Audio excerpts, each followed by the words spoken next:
क्या कहता है देखिए, रमन ने 9 वर्ष के बाद रमन ने 9 वर्ष के बाद साधारण ब्याज के रूप में 13,300 रुपये का भुगतान किया। रमन ने 9 वर्ष के बाद साधारण ब्याज के रूप में 13,300 रुपये का भुगतान किया। उन्होंने पहले 2 वर्ष के लिए 6%। अच्छा, पहले 2 वर्ष के लिए 6%, तो 2 × 6% बराबर कितना? 12%। यानी पहले 2 वर्ष में कितना परसेंट ब्याज दिया? तो 12% का। फिर देखेंगे अगले 3 वर्षों के लिए 9%। अगले तीन वर्ष के लिए कितना परसेंट है? 9%। तो 9 तिया कितना हो जाएगा? 27%। 9 तिया कितना? 27%। और बाकी की अवधि के लिए 14%, यानी बाकी और भी जितने समय के लिए लगाए हैं ना, उसके लिए 14% का है, उसके लिए 14% का है। अब जरा ये बात बताने का प्रयास करिए, टोटल समय कितना है? 9 वर्ष। टोटल समय 9 वर्ष है, जिसमें से पहले 2 वर्ष और अगले 3 वर्ष, तो 2 और 3 वर्ष, 5 वर्ष तो खत्म हो गए। 5 वर्ष अगर खत्म हो गए तो बचे कितने वर्ष? 4 वर्ष। 9 वर्ष में से 5 वर्ष अगर खत्म हो गए तो बचे हैं 4 वर्ष। बचे हैं 4 वर्ष, यानी 14% के दर से 4 वर्ष तक ब्याज मिलेगा। तो 14 चौका कितना हो जाएगा? 56%। अब जरा देखिए ना, टोटल कितना हो गया? 2 7 9, 9 6 15 के 5 हासिल 1, 1 1 2, 2 2 4, 4 5 कितना हो जाएगा? 9, अर्थात 95% का ब्याज मिला। उन्होंने 13,300 रुपये का भुगतान किया ब्याज के रूप में, लेकिन ये ब्याज के रूप में कितना परसेंट देता है? 95%। तो ब्याज के रूप में 95% देता है, लेकिन रुपया कितना देता है? 13,300। इसको काटिएगा ना तो ये बड़ी आसानी से कट जाएगा। देखिए 95 से काटिएगा तो ये 140 बार में आसानी से कट जाएगा। 95 से काटिएगा। अब कहिएगा कैसे पता चल गया सर 140 बार में कट रहा है? दिक्कत तो यहां पर होगा, तो जरा ध्यान से देखने का प्रयास करिए। 5 से पहले काट लीजिए, 19 पंचे 95, 19 सत्ते 133, 700। अब 5 से कट रहा है ना, 140 बार में है, इसीलिए पता चल गया था डायरेक्ट कि ये कितना बार में कट रहा है? 140 बार में ये डायरेक्ट कट रहा था। 95 से ये डायरेक्ट कट रहा है 140 बार में। तो 1% बराबर अगर 140 है तो 100% बराबर कितने हो जाएंगे? 14,000। 14,000 ऑप्शन कितना? D number. D number option है। चलिए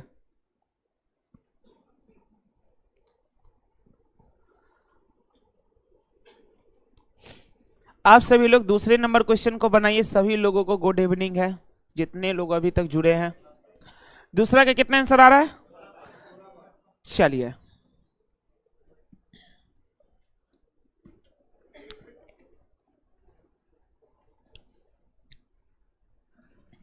8 सेंटीमीटर त्रिज्या वाले एक वृत्त का क्षेत्रफल 8 सेंटीमीटर आधार वाले एक त्रिभुज के क्षेत्रफल के बराबर है।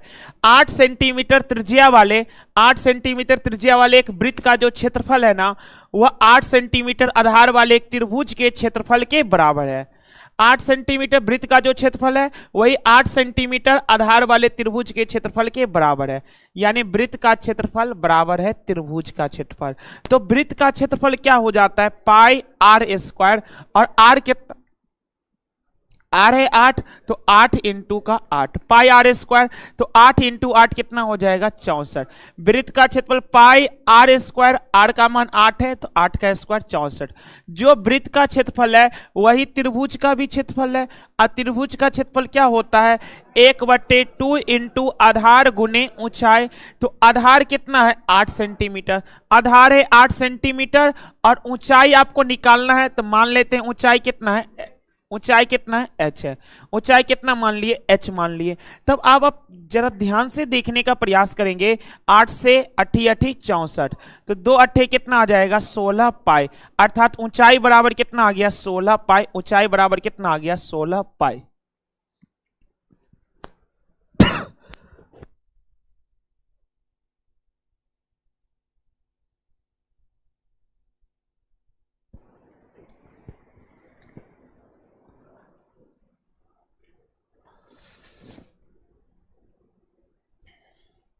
चलते हैं दूसरे नंबर के बाद तीसरे नंबर।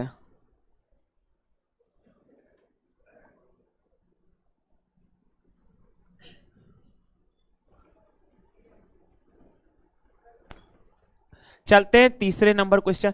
तीसरे नंबर क्वेश्चन को जरा ध्यान से देखने का प्रयास करेंगे। 15 आज हम लोगों का लास्ट है, क्योंकि इसके बाद तो 25 दिसंबर को, सॉरी हमेशा दिसंबर ही याद रहता है ना।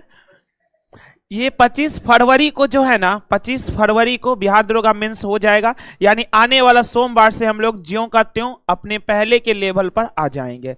जो हम लोगों का पहले का लेवल था, यानी 9:30 बजे मुश्किल से खत्म हो पाता था ना, 9:30 बजे तो मुश्किल से खत्म हो पाता था, उसी लेवल पे हम लोग सोमवार से आ जाएंगे। यदि 15 श्रमिक 10 दिनों में 1800 रुपया कमाते हैं, 15 श्रमिक 10 दिनों में 1800 रुपया कमाते हैं, तो 8 दिन में 5 श्रमिक कितने रुपए कमाएंगे? M1 D1 H1 पर बैठा देते हैं। देखिए 15 गो श्रमिक है M1, D1 कितना है? 10 दिन है। अच्छा, काम कितना है? 1800 रुपया कमाना।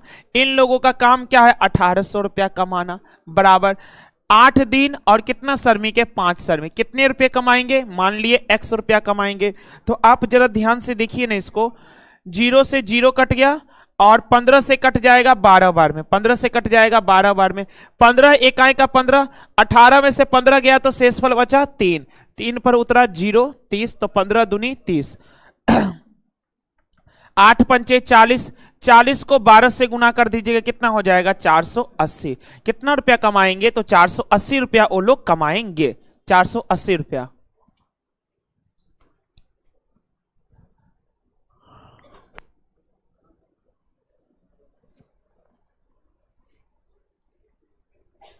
चलते हैं तीसरे नंबर के बाद चौथे नंबर। चौथे नंबर क्वेश्चन को जरा आप ध्यान से देखने का प्रयास करेंगे। राज ने 35% की छूट पर एक नई कुर्सी खरीदी है। राज ने 35% की छूट पर एक नई कुर्सी खरीदी है, तो 35% का फ्रैक्शन वैल्यू कितना होगा बताइए?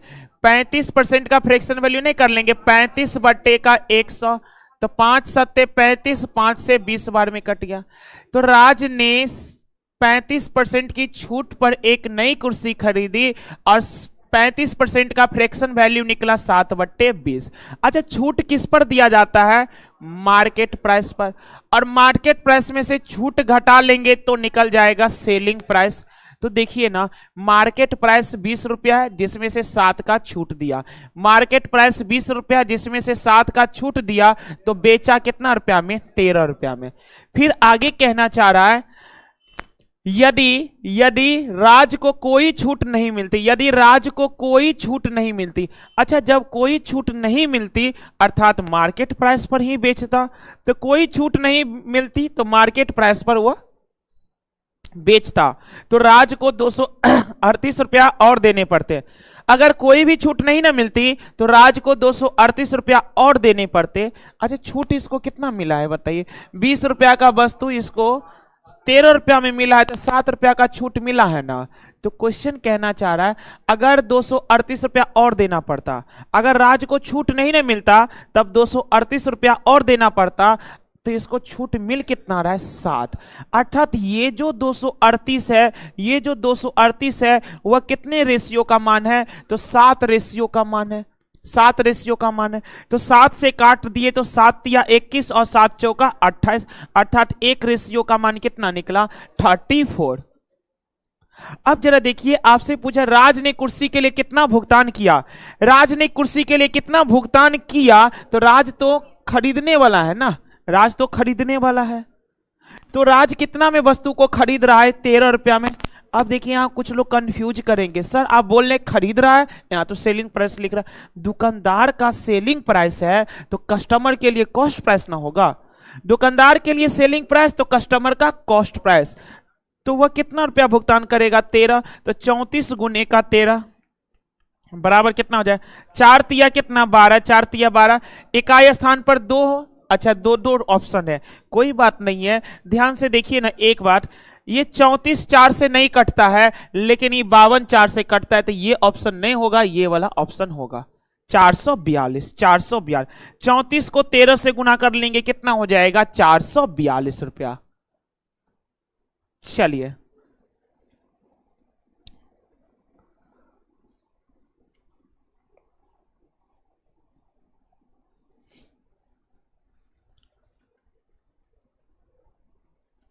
चलते हैं फिर से नेक्स्ट क्वेश्चन की ओर, 4 के बाद 5 नंबर।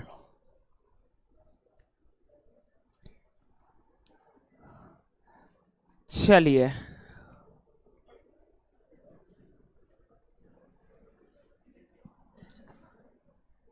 आ जाइए नेक्स्ट क्वेश्चन। जरा इस क्वेश्चन को देखेंगे। वह सबसे बड़ी संख्या ज्ञात करिए जिसके द्वारा 47, 95 और 187 को विभाजित करने पर प्रत्येक मामले में समान शेषफल है। देखिए क्वेश्चन ये है, वह सबसे बड़ी संख्या ज्ञात करिए ना जिसके द्वारा 47, 95 और 187 को आप भाग लगाते हैं ना। अच्छा बोलाता सही है, लिखाता केवल गलत है। 47 है, 95 है और 187 को विभाजित करिएगा ना तो प्रत्येक दशा में समान शेषफल बचेगा। तो जब कभी भी इस टाइप का क्वेश्चन आता है ना तो पहले क्या करते हैं जानते हैं, इनका अंतर लेते, इनका अंतर। तो 47 और 95 का अंतर कितना है, 48 का, 48 का। 95 और 187 का अंतर कितना है, 92 है, 92 है। तो फिर अंतर आया ना तो फिर इसका भी अंतर ले लीजिए। 48 और 92 का अंतर कितना आ जाएगा, 44, 44। अब वह बड़ी से बड़ी संख्या या तो 44 हो सकता है या तो 44 का फैक्टर होगा, या तो डायरेक्ट यही 44 हो जाएंगे या तो 44 का फैक्टर। तो 44 तो होने से नहीं रहा क्योंकि 44 ऑप्शन ए में नहीं है, और 44 का एकमात्र फैक्टर यहां पर दिख रहा है 4। कहानी खत्म है। आपके पास अभी छोटा सा संख्या है ना, इसलिए आप सोच रहे होंगे सर हम तो भागों लगा करके देख लेंगे सबसे तुरंत तुरंत। बात सही है, आप सही सोच रहे हैं, भाग लगा करके देख लीजिएगा। लेकिन ये छोटा छोटा संख्या इसीलिए आप ऐसा कर पाइएगा। जब बड़ा संख्या रहेगा ना तब बनाने का बेस्ट तरीका यही है, अंतर लीजिए। या तो वह डायरेक्ट अंतरे से कटेगा या तो फिर इसके अंतर के फैक्टर से। समान शेषफल बचने का यही कॉन्सेप्ट है। चलिए अब एक बार चेक कर लीजिए ना, 4 है ना। देखिए 47 में 4 से भागा लगाइएगा शेषफल 11 चौका 44, शेषफल 3। 95 में 4 से भागा लगाइए 23 चौका 92, शेषफल कितना आया 3। और 187 में भागा लगाइए ना तो 4 चौके 16। अच्छा छोड़िए ना, जब 4 से भाग लगाना रहता है तो पूरे संख्या में नहीं, अंतिम 2 अंक में, अंतिम 2 अंक में। तो 87 में 4 से भागा लगाएंगे 21 चौका 84, शेषफल कितना 3। प्रत्येक दशा में 3 शेषफल बचा है ना, यही क्वेश्चन था। इस क्वेश्चन को जरा ध्यान से देखेंगे। एक परिवार में 2 दादा दादी है, 3 माता पिता है और 4 पोते पोतियां है, ठीक है। दादा दादी की औसत आयु कितना है, 65 वर्ष। अच्छा दादा दादी की औसत आयु अगर 65 वर्ष है तो जरा ध्यान से देखिएगा, टोटल निकालने के लिए। अच्छा दादा दादी क्या गो है, 2 गो, तो औसत 65 है तो 65 दूनी का 130 नहीं हो जाएगा, ये दादा दादी का है। फिर ध्यान से देखेंगे, 2 ठो दादा दादी है और 3 गो माता पिता है। तो माता पिता की औसत आयु कितना है, 32। अब माता पिता की औसत आयु 32 है तो टोटल कितना हो जाएगा, 32 तिया कितना हो जाएगा, 96। फिर ध्यान से देखिएगा, और 4 पोते पोतियां है तो पोते पोतियों की औसत आयु कितना है, 8 वर्ष है। तो 8 चौके कितना हो जाएगा, 32। 8 चौके कितना हो जाएगा, 32। अब अगर हम लोग सभी को जोड़ेंगे ना तो 6 2 8 हो गए, 9 3 12, 12 3 15 का 5 हासिल 1, 1 1 कितना 2। तो टोटल तो हो गया 258, लेकिन आपसे पूछा गया औसत आयु। तो औसत बराबर क्या होता है, आंकड़ों का योग बटे आंकड़ों की संख्या। तो आंकड़ों का योग तो पता चला 258 है। संख्या कितने हो गए देखिए ना, 2 गो दादा दादी है, 3 गो माता पिता, तो 2 और 3 5, 5 और 4 9, 2 3 5, 5 और 4 कितना हो जाएगा, 9। तो इस 258 को अगर आप 9 से भागा लगाने के लिए गए तो बताइए ना कितना होगा, नहीं कटेगा ना। 8 5 13, 2 15 कट जाएगा, 3 तिया 9, 3 8 24, 3 छक्के 18, तो 86 बट्टे 3, 28 तिया 84, 28.2/3 वर्ष, 28.2/3 वर्ष हो जाएंगे। चलिए 6 नंबर के बाद फिर आगे बढ़ जाते हैं 7 नंबर की ओर।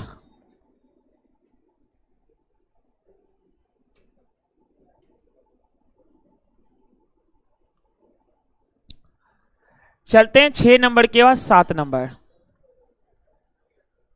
चले आ जाइए 7 नंबर। ये रहा आपके पास 7 नंबर। ध्यान से देखिए, एक व्यक्ति ने अपने पुराने टाइपराइटर को 4500 रुपया में बेचने की योजना बनाई है। एक व्यक्ति ने अपने पुराने टाइपराइटर को 4500 रुपया में बेचने की योजना बनाई है, जिस पर उसे 10% का हानि हो गया। अच्छा आप ही बताइए ना, बेचने का तो योजना बनाया है 4500 रुपया में, लेकिन इससे इसको 10% का हानि हो रहा है। तो जब 10% का हानि हो रहा है तो बेच रहा होगा 90% में। 10% का हानि हो रहा है तो बेच रहा होगा 90% में।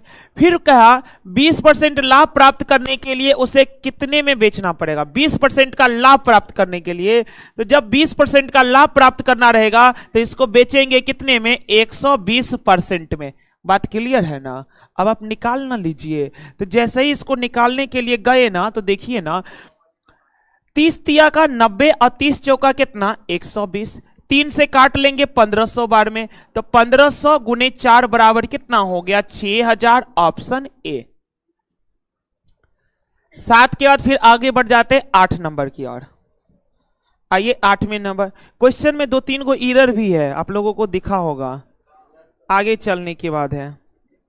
आज समय नहीं मिल पाया था, एरर चेक नहीं हो पाया था।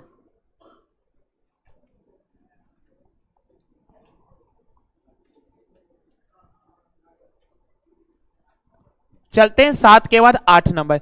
एक बैग में ना 1:3:5 के अनुपात में 25 पैसे, 10 पैसे और 5 पैसे के सिक्के हैं। एक बैग में कितने कितने का सिक्का है? तो 25 पैसे का सिक्का है, फिर 10 पैसे का सिक्का है, फिर 5 पैसे का सिक्का है। और किस रेशियो में है? तो 1:3:5 के रेशियो में है। यह संख्या का रेशियो है। फिर ध्यान से देखेंगे, यदि सब मिला के राशि कितना है? 40 रुपया। यदि सब मिला के राशि है 40 रुपया, तो ये तो टोटल धनराशि ना दिया है। तो जब टोटल धनराशि दिया रहेगा तो आपका भी काम है टोटल धनराशि बनाना। तो आइए ना टोटल धनराशि बनाते हैं।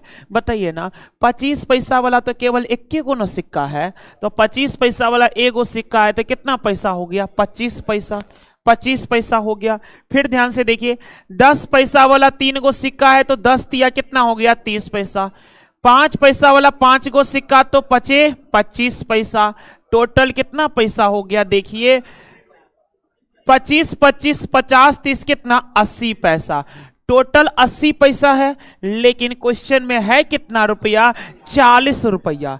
अब देखिए इधर तो पैसा है लेकिन इधर रुपया है, तो क्यों ना रुपया को पैसा बना लेते हैं। तो ये जो 40 रुपया है, तो 40 रुपया बराबर कितना पैसा? 4000 पैसा। तो जब बात को भरियाना रहेगा ना, तो ऐसे ही भरिया दीजिएगा। किसी को देना रहेगा 10 रुपया तो कहिएगा 10 नहीं 1000 पैसा तुमको दे रहा है। ठीक है, 40 रुपया का मतलब 4000 पैसा बना लिए। अब देखिए ना, 80 से काट लेंगे कितना बार में? 50 बार में। तो एक रेशियो का मान कितना हो गया? 50।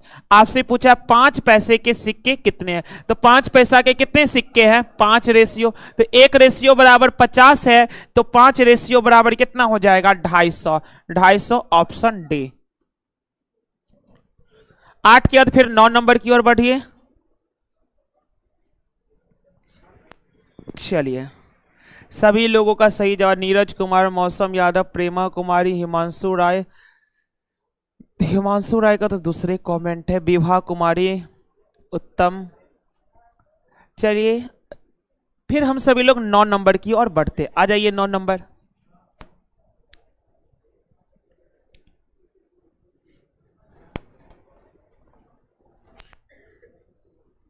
ये रहा आपके साथ 9 नंबर।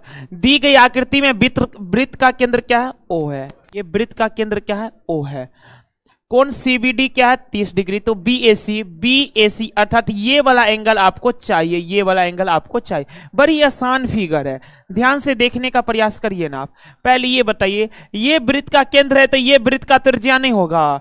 ओबी और ओसी वृत्त का त्रिज्या है, ओबी और ओसी वृत्त का त्रिज्या है। तो आप जानते होंगे दो बराबर भुजा के सम्मुख कोण क्या होते हैं? बराबर। बराबर भुजा के सम्मुख कोण बराबर होते हैं। तो इस भुजा के सामने का कोण 30 डिग्री है, तो इस भुजा के सामने का भी कोण 30 डिग्री होगा। होगा कि नहीं होगा? अब जरा आप ध्यान से देखने का प्रयास करिए फिर से। ये एक ट्रायंगल है कि नहीं? ये एक ट्रायंगल है, पिंक कलर वाला एगो ट्रायंगल है। तो त्रिभुज के तीनों कोणों का योग 180 डिग्री होता है, जिसमें से यह 30 और 30 कितना? 60। 30 और 30 60 हो गया, तो ये 120 नहीं होगा, ये 120 हो गया। अब ये बताइए, ये 120 है तो क्या ये रैखिक युग्म अभिवृत्त नहीं बना रहा है? Linear pair angle, linear pair angle, और लीनियर पेयर एंगल होता है 180 डिग्री। तो ये अगर 120 है तो ये कितना डिग्री हो जाएगा? 60 डिग्री हो जाएगा, 60 डिग्री हो जाएगा। फिर अगर हम सभी लोग ध्यान से देखेंगे तो ये ओ ए और ओ बी भी तो वृत्त का त्रिज्या ही है। ये ओ ए और ओ बी तो वृत्त का त्रिज्या ही है। अच्छा, जब ओ ए और ओ बी दोनों वृत्त का त्रिज्या है तो ये एंगल 60 डिग्री है, तो इन दोनों का योग 120 डिग्री होगा कि नहीं होगा? इन दोनों कोणों का एंगल का योग 120 डिग्री होगा। ये 60 डिग्री, तो इन दोनों कोणों का योग कितना डिग्री हो जाएगा? 120 डिग्री। और ये दोनों कोण आपस में बराबर है, बराबर है, क्योंकि बराबर भुजा है। बराबर भुजा के सम्मुख कोण बराबर होते हैं। तो 120 को अगर दो भागों में बांट देंगे तो कितना हो जाएगा? 60। ये भी 60 डिग्री, ये भी 60 डिग्री। तो आपसे पूछा था ये वाला एंगल कितना डिग्री होने जा रहा है? 60 डिग्री होने जा रहा है, 60 डिग्री। चल, क्या बोले? कौन वाला? ये 60 नहीं होगा? काहे नहीं होगा?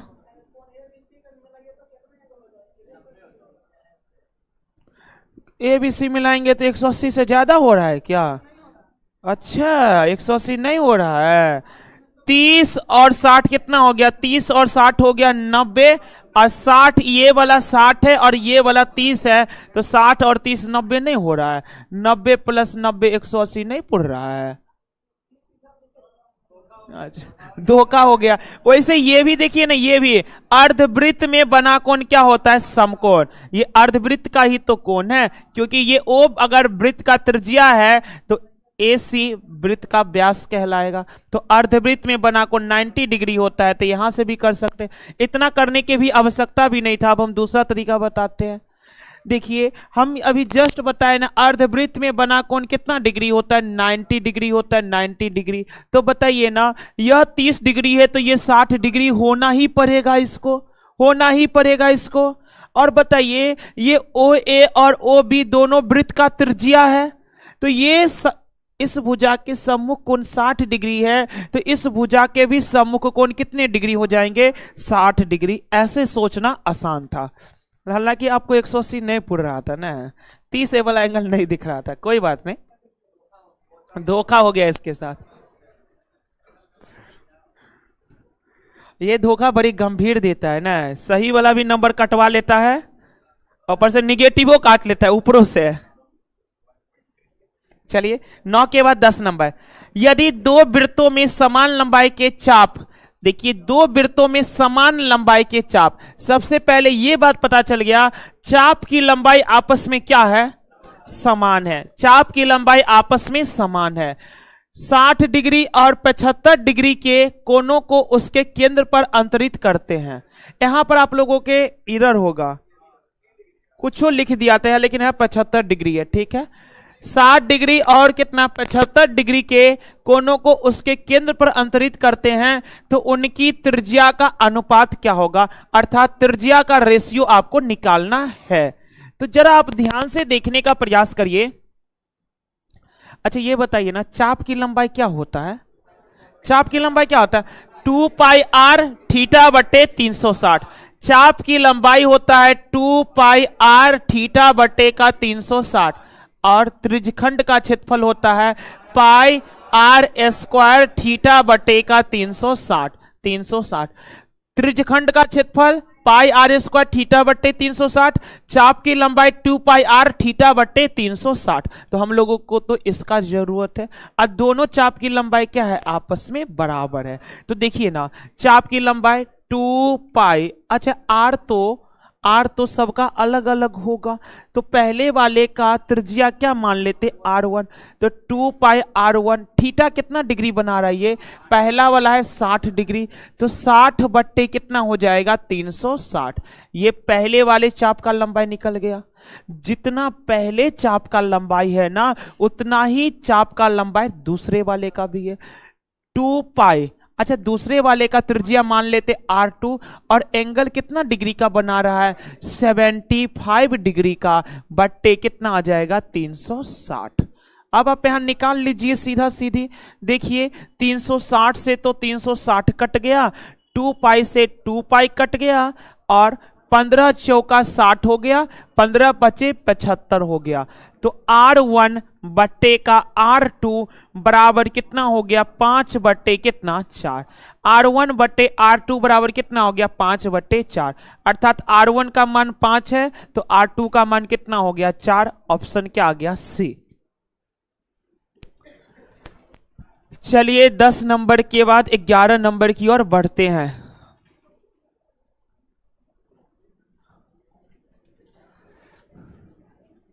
कुछ स्टूडेंट अपना ज्ञान बांटने लगते हैं। धर्मवीर क्या कहता है जानते हैं, इस क्वेश्चन का उत्तर वैसे ही देख करके बताया जा सकता है कि तुमको नहीं पता है 60, और जब अगर आप ध्यान से समझने का प्रयास करिएगा, मेरा काम है पहले बताना ना, पहले तो बेसिक तरीका से बताएंगे ना। इस टाइप के क्वेश्चन का आंसर कैसे निकाला जाता है जानते हैं, कितना कितना एंगल है, 60 डिग्री। अभी हम बताने वाले थे, पहले से ही इधर पर आते जाते हैं। तुम जो ये खोजा ना फैक्टर है, देखिए फैक्टर से भी बेहतरीन हम आपको बताते हैं। ये 60 डिग्री और 75 डिग्री है ना, तो रेशियो निकालिए इसका, 15 चौका कितना 60, और 15 पचे कितना हो जाता है 75। तो यहां पर रेशियो में कितना आया, 4:5। और ये रेशियो किस चीज का, थीटा का है, तो थीटा का जस्ट उल्टा हो जाता है त्रिज्या, थीटा का जस्ट उल्टा हो जाता है त्रिज्या, हो जाता है त्रिज्या। कोई फैक्टर उक्टर देखने की आवश्यकता नहीं है आपको। लेकिन ये कब होता है जानते हैं, जब चाप की लंबाई बराबर होता है। क्योंकि देखिए ना, जब चाप की लंबाई बराबर है, जब चाप की लंबाई यहां पर बराबर है, तो देखिए बच क्या जाता है, तो बच गया आपका 2 पाई से तो 2 पाई खत्म ही हो गया, 360 से 360 खत्म हो गया, तो केवल R1 60 और R2 75 ना बचता है। तो आप इस बात का ध्यान रखिएगा कि अगर चाप की लंबाई समान है ना, तो थीटा का जस्ट उल्टा हो जाता है त्रिज्या, थीटा का जस्ट उल्टा हो जाता है त्रिज्या। तो थीटा का रेशियो निकाले 4:5 है, इसका इनवर्स हो जाएगा 5:4, और यही आपका त्रिज्या का रेशियो निकल गया। बात क्लियर है। ये तो पहले हम बेसिक तरीका से बताए कि ये काम कैसे करता है। चलिए इधर ध्यान से देखिएगा, 4 पुरुष और 3 महिलाओं में से 4 लोगों की एक समिति का चयन किया जाना है। 4 पुरुष और 3 महिला है, 4 पुरुष है और 3 महिला है, इसमें से 4 लोगों की एक समिति का चयन किया जाना है। कितने लोगों की समिति का, 4 लोगों की समिति का चयन किया जाना है। यह कितने अलग अलग प्रकार से किया जा सकता है, ताकि पुरुष और महिलाओं की समान संख्या में चयन हो, अर्थात जितने पुरुषों का चयन हो उतने ही महिलाओं का भी चयन हो। आपको कितने लोगों का चयन करना है, 4 लोगों का चयन करना है, लेकिन लास्ट में क्या बोला, समान संख्या में चयन हो। तो इस 4 में से 2 गो पुरुष का चयन होने वाला है, 2 गो महिला का चयन नहीं होने वाला है, क्योंकि दोनों को समान मात्रा में चयन लेना है। यहां स्पष्ट रूप से लिखा है पुरुष और महिलाओं का समान संख्या में चयन हो, अर्थात 2 ठो पुरुष का सिलेक्शन करवाना है और 2 ठो महिलाओं का सिलेक्शन करवाना है। तो बताइए ना, पुरुष कितने हैं, 4 गो, 4 गो पुरुष है और 4 गो में से 2 गो को पास करवाना है, तो 4 में से 2 गो को पास करवाना है, तो कितना हो जाएगा 4C2। अब इस चैप्टर का अगर बेसिक जिनको नहीं ना पता है, तो थोड़ा सा हो सकता है उनके दिमाग से उड़ जाए, थोड़ा सा उड़ भी सकता है, लेकिन धैर्य रखें, एक दिन संडे को ना प्रयास करेंगे परमुटेशन कॉम्बिनेशन करवा दे आप लोगों को। 4 पुरुष है, जिसमें से कितने लोगों का सिलेक्शन करवाना है, 2 का, और फिर 2 ठो महिला का भी, लेकिन महिला है कितने, 3, तो 3 महिला में से 2 का सिलेक्शन करवाना है, तो कितना हो जाएगा 3C2। 3 में से 2 का सिलेक्शन करवाना, N2 का कर दीजिए, हो गया काम खत्म। और देखिए इसको कॉम्बिनेशन के नजर से नहीं देखिए, कॉम्बिनेशन के नजर से देखिएगा ना तो एनसीआर का फॉर्मूला हो जाता है फैक्टोरियल एन बटे factorial r into factorial n minus r, और इस पर निकालिएगा ना तो काफी समय लगने वाला है। इसको ऐसे नहीं निकालना है, इसको निकालने का तरीका क्या है तो हम आपको बताने का प्रयास करते हैं। 4c2 है ना, नीचे में कितना आया है 2, तो इस 4 को 2 टर्म तक लिखेंगे पीछे की तरफ, 4 गुने 3, नीचे में जितना आएगा ना उतना ही लिखेंगे। और नीचे क्या है 2 है तो 2 से घटते क्रम तक 1 तक, ऊपर में कितना है 4 है और नीचे में 2 है तो सबसे पहले 4 लिखे, 2 है तो 4 से पीछे गए 3 अर्थात 2 टर्म तक लिखे। और नीचे की बात करेंगे तो नीचे कितना आया 2, 2 से घटते हुए 1 तक लिखना है, जहां तक 1 आ जाए छोड़ देंगे। जैसे हम थोड़ा सा और प्रैक्टिस करा दे, 8c3 है, 8c3 का मतलब देखिए 8 है, सबसे पहले 8 लिख दिए, नीचे में 3 है ना, 8 के पीछे 3 बार जाना है तो 7 और 6 हो गया 3 टर्म, काम खत्म।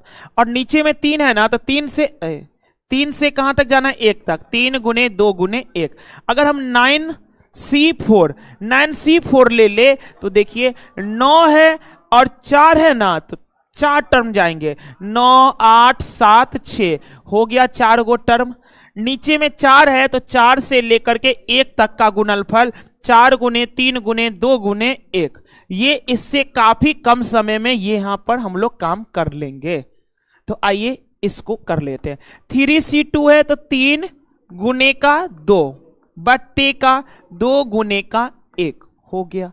अब आप इसको निकाल लीजिए, काट लेते हैं तो देखिए ना 2 दूनी का 4 तो 2 तिया कितना 6 इंटू का 2 से 2 कट गया तो यहां पर कितना बच्चा 3, तो 6 तरीक कितना 18, अर्थात 18 तरीकों से चयन हो सकते हैं।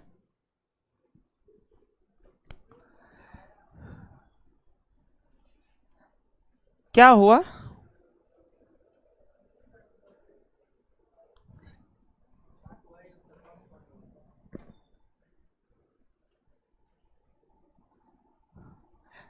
एनसीआर निकालने का फॉर्मूला ये होता है, लेकिन फॉर्मूला से नहीं निकालेंगे, फॉर्मूला से काफी समय लग जाएगा। यहां पर हम आपको 2-3 को प्रैक्टिस भी करवाए हैं। चलिए 11 के बाद फिर आगे बढ़ जाते हैं 12 नंबर की ओर।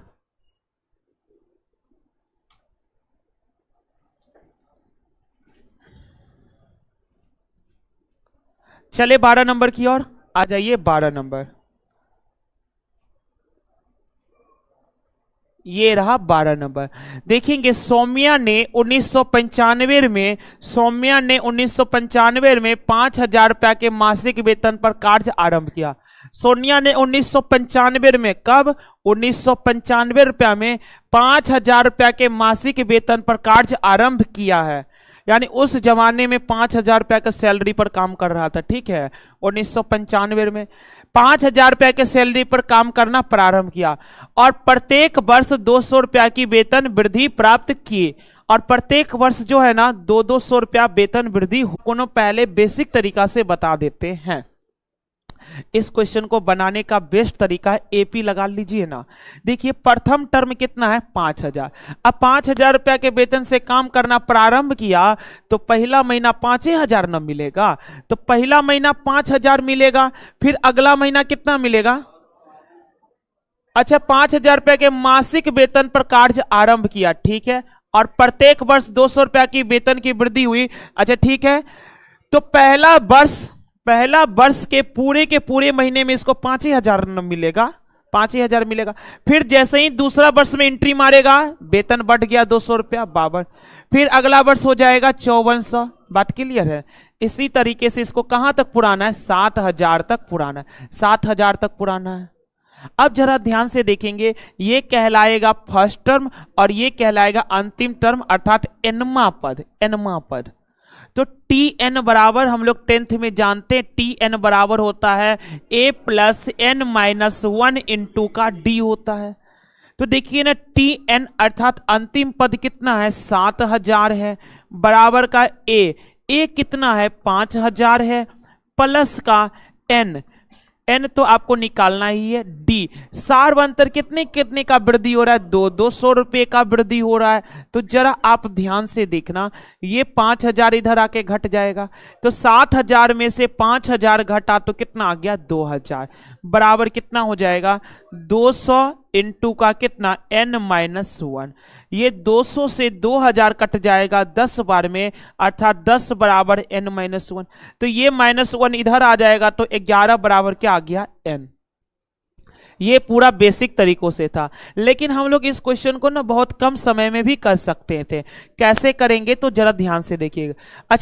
अच्छा वर्ष नहीं पूछा है, किस वर्ष में पुर जाएगा। अच्छा 11 वर्ष का समय लगेगा ना, तो 1995 में अगर हम सभी लोग 11 जोड़ देंगे तो कितना हो जाएगा, 5 1 6 9 1 10 का 0 हासिल 1, 2006 में हो जाएगा। कब हो जाएगा, 2006 में। अब आइए अब थोड़ा शॉर्ट तरीका में बताना सिखाते हैं।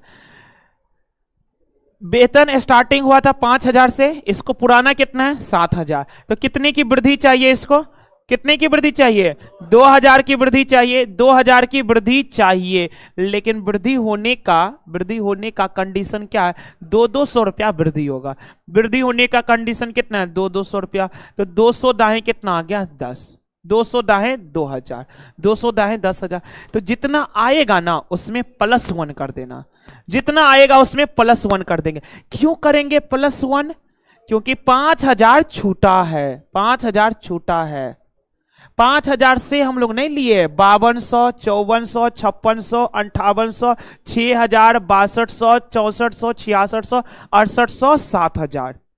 यहां 5000 छूट रहा है, इसीलिए 5000 के लिए +1 कर देंगे।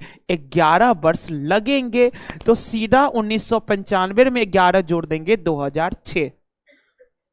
इस टाइप का जब कभी भी प्रश्न आएगा ना, तो कितने की वृद्धि चाहिए, इसको 2000 की वृद्धि चाहिए। वृद्धि होने का कंडीशन क्या था, 200 रुपए के हिसाब से वृद्धि होगा। तो 200 के हिसाब से वृद्धि होगा तो 10 वर्ष का समय लगेगा। जितना आएगा ना उसमें 1 जोड़ देना है। तो जैसे ही जोड़ेंगे तो 11 वर्ष समय लगेगा। 1995 + 11 2006 हो गए। चलिए 12 नंबर के बाद फिर आगे आ जाते हैं 13 नंबर। 12 के बाद 13, चले 13 नंबर, ये रहा आपके पास 13 नंबर। 13 नंबर जरा ध्यान से देखिएगा। किसी दीवार घड़ी की 7 सेंटीमीटर लंबी मिनट की सुई द्वारा 6 मिनट के अंतराल में घूमे गए क्षेत्रों का क्षेत्रफल। अच्छा देखिएगा, घड़ी तो गोलाकार होता है ना, घड़ी गोलाकार होता है, और दीवार घड़ी की 7 सेंटीमीटर लंबी मिनट की सुई। मिनट की सुई कितना मीटर लंबा है, मिनट का सुई कितना मीटर लंबा है, अरे मिनट की सुई 7 सेंटीमीटर लंबा है, और 6 मिनट के अंतराल पर, कितने मिनट के अंतराल पर, 6 मिनट के अंतराल पर कितना क्षेत्रफल बनाएगा, कितना क्षेत्रफल बनाएगा। तो सबसे पहले तो हम लोगों को एंगल निकालना पड़ेगा कि ये जो घड़ी है ना 6 मिनट में कितना ट्रेवल किया है। तो कौन सा सुई है, मिनट का सुई। अच्छा आप जानते होंगे घड़ी मतलब 360 डिग्री, घड़ी मतलब 360 डिग्री, और मिनट वाले सुई को पूरा घूमने में कितना मिनट लगता है, 1 घंटा मतलब 60 मिनट। मिनट वाला सुई पूरा घड़ी का चक्कर लगा लेता है 1 घंटा में, अर्थात 60 मिनट में पूरा घूम जाता है। पूरा घूम गया मतलब 360 डिग्री का कोण बनाया। तो आपको यहां से पता चल गया ना कि 60 मिनट में बनाता है 360 डिग्री का कोण। तो 1 मिनट में कितना बनाएगा, 60 छक्के 360। 1 मिनट में 6 डिग्री, तो 6 मिनट में कितना हो जाएगा, 36 डिग्री का कोण बनाएगा। 6 मिनट में कितने डिग्री का कोण बनाएगा, 36 डिग्री का कोण बनाएगा। तो क्षेत्रफल नहीं निकाल दीजिएगा, अभी जस्ट लिखाए थे त्रिज्यखंड का क्षेत्रफल क्या होता है, πr² थीटा बट्टे 360। तो पाई का तो मान ले लेंगे 22/7, πr², आर का मान कितना है 7, आर का मान कितना है 7, πr² थीटा, थीटा का मान कितना है 36, बट्टे का कितना हो जाएगा 360। अब अगर आप ध्यान से इसको देखने का प्रयास करेंगे ना, तो 36 दाहें कितना हो जाएगा 360, 7 से 7 कट गया, और 22 सत्ते कितना हो जाएगा 154। 154 में जैसे ही 10 से भाग लगाइएगा तो 15 पॉइंट कितना आ जाएगा, 4 सेंटीमीटर स्क्वायर। 13 नंबर के बाद फिर आगे बढ़िए 14 नंबर की ओर। चलिए,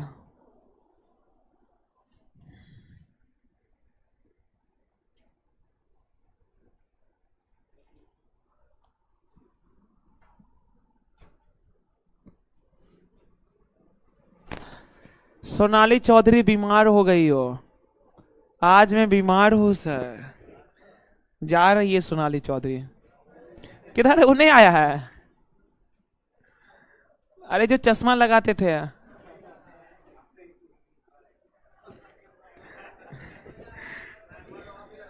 क्या बोले? हमको छोड़ करके जिनको काफी ध्यान नहीं रहता था। हाँ, बस उसी का बात हम कर रहे थे। आप लोग सब चीज समझते रहते हैं फिर भी और इंटरटेनमेंट करते रहते हैं ना। आइए इधर, आएगा सोमवार से आएगा वो। एक संख्या के 63% और उसी संख्या के 45% के बीच का अंतर कितना है? 342 है। एक संख्या के 63% और उसी संख्या के 45% के बीच का अंतर कितना है? 342 है। तो बताइए ना, इनके बीच का अंतर कितना है? इनके बीच का अंतर कितना है बताइए? तो 45 8 53 10 कितना? 68। तो ये 342 का अंतर है, 342 का अंतर। और ये 342 का अंतर कितने परसेंट का है? 18% का है। 18% का है। तो हम लोगों को 1% का मान नहीं निकल गया? 1% का मान निकल गया तो आपसे क्या पूछा? उस संख्या का 78%। तो 78 से गुना कर देते हैं। 78 से गुना कर दिए। अब आप निकाल लीजिए अच्छे से। परसेंट से परसेंट कट गया। 18 18 इकाई का 18 और 34 में से 18 घटाइएगा तो 16 आएगा। और 16 पे 2 उतरेगा तो 162 हो जाएगा। तो 18 नमा 162। अब गुना करने की कोई आवश्यकता नहीं है। 9 अट्ठे कितना? 72। 72 का इकाई स्थान पर 2, 2 ठो ऑप्शन में है। लेकिन कोई बात नहीं, 78 को 19 से गुना करिएगा ना। देखिए, अच्छा ये 19 को 20 मान लीजिए ना थोड़ा देर के लिए, तो 78 दूनी 156 हो जाता है। 1560। अब 1560 से 80 कम होना चाहिए। 78 को 80 मान लीजिए, तो 1560 में से 80 घटाएंगे तो 1480 के अप्रोक्स जा रहा है। ऑप्शन क्या आ जाएगा? 1482। या फिर सीधा सीधा गुनाए करिए, काहे दिमाग लगाइएगा। 19 को 78 से गुना करेंगे 1482 आ जाएगा। ठीक है, चलिए।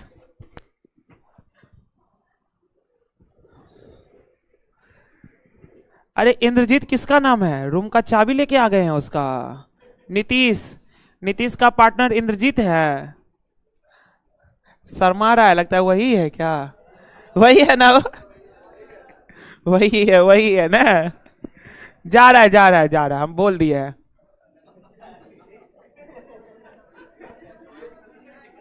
अब ये नहीं जा रहा है, पहले पढ़ लेगा तब जाएगा। चलिए इधर आ जाइए। 10a² BC 15ab CA² 20a² का लॉसो निकालना है। तो लॉसो निकालना है ना, पहले ध्यान से देखिए। 10 है, 15 है और 20 है। तो 10 15 और 20 कैल्शियम कितना हो जाएगा? 60। 10 15 20 कैल्शियम ले लिए 60। उसके बाद आप जानते हैं जब पावर वाला आता है ना, तो पावर वाले का एलसीएम होता है मैक्सिमम पावर और एचसीएफ होता है छोटा वाला पावर। तो अगर हम लोगों को एलसीएम लेना है ना, तो मैक्सिमम पावर लेंगे, मैक्सिमम पावर। तो जरा देखिए ना, A² ए और A²। तो ए का मैक्सिमम पावर A² है, तो 60 A²। अब बी को देखिए ना, बी है और B² है, तो बी का मैक्सिमम पावर B² है। मैक्सिमम पावर लेना। सी है, C² है और सी है, तो सी का मैक्सिमम पावर यही ना, CA² है, तो C²। तो इसका एलसीएम कितना हो गया? 60 इंटू A² B² C²। चलिए चलते हैं हम सभी लोग फिर नेक्स्ट क्वेश्चन की ओर। 16 नंबर।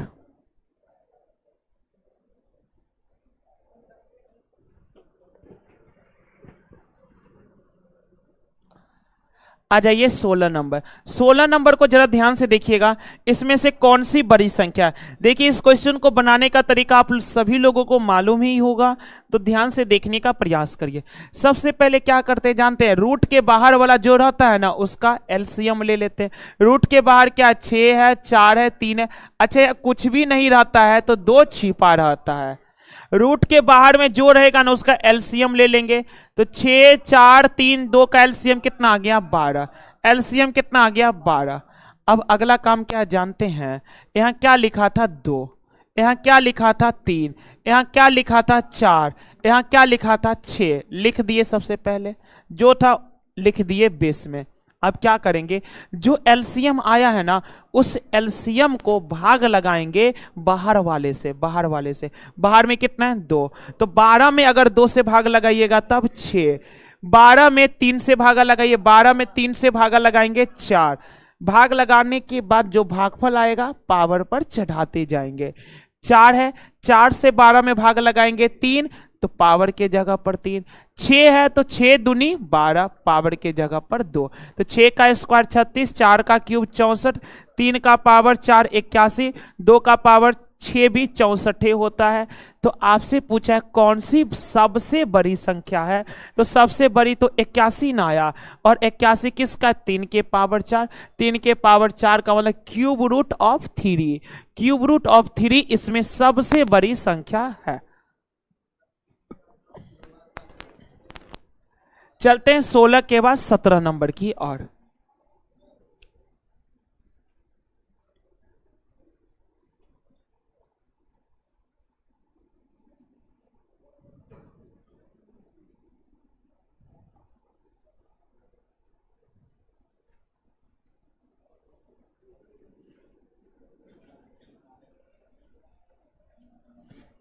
सोनाली चौधरी क्या बोलती है जानते हैं, तबीयत खराब है फिर भी घर नहीं जाएगी एकदम, क्या जानते हैं। अरे नहीं, माँ को बोलेंगे ना तो घर आने के लिए बोलेगी, समझे ना। तबीयत खराब है फिर भी घर नहीं जाएगी, पटने में रहेगी, इसीलिए तो सब क्वेश्चन बनाती रहती है ना।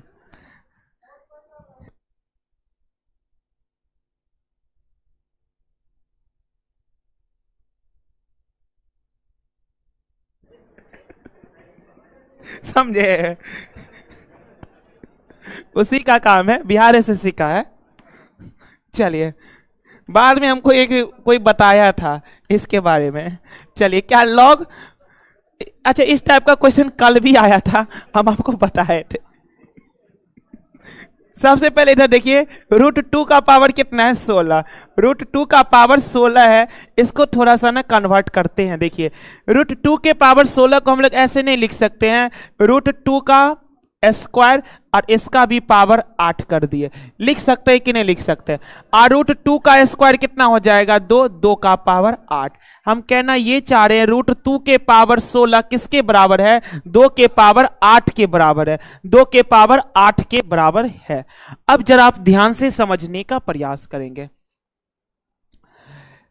लॉग बेस में 2 है और यहां इसके बदले क्या लिख सकते हैं हम लोग, 2 के पावर 8। 2 के पावर 8, कल भी इस टाइप का सेम टू सेम क्वेश्चन आया था।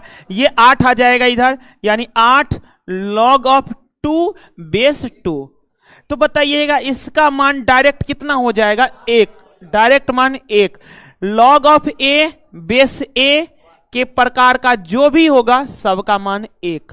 तो लॉग ऑफ 2 बेस 2 है, इसका मान 1 होगा। तो 8 गुने 1 बराबर कितना हो जाएगा 8। 8 गुने 1 बराबर कितना हो जाएगा 8।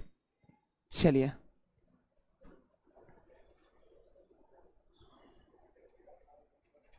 चलते हैं पुनः नेक्स्ट क्वेश्चन की ओर।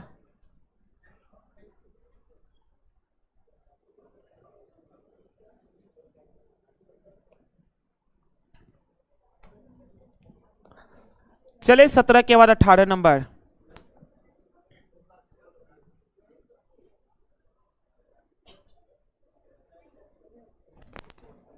आ जाइए 18, ध्यान से देखने का प्रयास करिएगा। यहीं पर एरर चल रहा है जानते हैं, अब बस एरर यहीं पर है, बस एरर यहीं पर है। चलिए अब बन जाएगा आप लोगों से। देखिए 1500 रुपया के अंकित मूल्य है। अंकित मूल्य कितना है? 1500 है। अंकित मूल्य 1500 है, ठीक है, अंकित मूल्य 1500 है। फिर देखेंगे अंकित मूल्य पर ना 20% और 10% छूट लेकर खरीद लेता है। खरीदने के लिए गया तो उसको दो प्रकार का छूट दिया, पहला 20% फिर 10%। तो आप बताइए ना, 20% का छूट देगा तो लेगा पैसा 80% का। फिर इन्होंने क्या किया, 10% और छूट दे दिया, तो 10% और छूट दिया तो लिया कितना परसेंट? 90%। अब जरा ध्यान से देखिएगा टोटल कितना रुपया हो गया। देखिए 2 जीरो से 2 जीरो खत्म, 0 से 0, 0 से 0 खत्म, तो 15 अट्ठे 120 में 0 भूल जाइए तो 12 है, 12 है। अब 12 नमा 108, 108 पर पुनः 0 चिपका देंगे, 1080। 1080 रुपया में उन्होंने खरीद के लाया है। 20 रुपया परिवहन पर खर्च हो गए, तो 20 रुपया परिवहन पर खर्च हो गए तो टोटल कितना रुपया पड़ गया? 1100 रुपया पड़ गया। और इसको 20% का लाभ कमाना है तो बताइए कितने में बेचेगा? अच्छा, किसी को भी अगर 20% का लाभ कमाना है, किसी को भी अगर 20% का लाभ कमाना है तो 120% में वह बेचे, 120% में बेचे। इसका 120% निकाल दिए तो देखिए 2 जीरो से 2 जीरो खत्म। अब 12 गुने 11, 12 गुने 11 होता है 132, 132 पर 0 हो जाएगा सी। 18 के बाद फिर बढ़ते हैं 19 नंबर की ओर। आ जाइए 19 नंबर।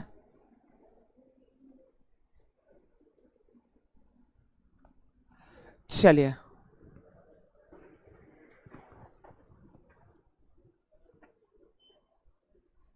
18 के बाद पुनः बढ़ते हैं हम लोग 19 नंबर की ओर।